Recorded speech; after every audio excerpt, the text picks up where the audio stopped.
Well, hello Dollies, and welcome to month 10 of the Dolly Mixtures. These are the blocks that we're going to be making this month. We're going to start out with these hexagons, and if you've never cut a hexagon using a triangle ruler, you're going to find out just how easy it is to do.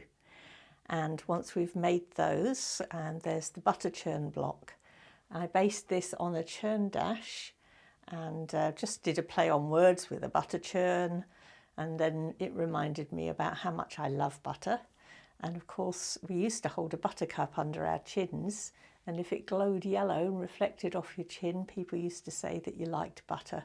I always did. And then finally, this nice, easy applique small trees block. And it reminds me of the stands of poplars that we used to see when we used to go for walks. I hope you're going to enjoy making these blocks this month, and I'll see you next time.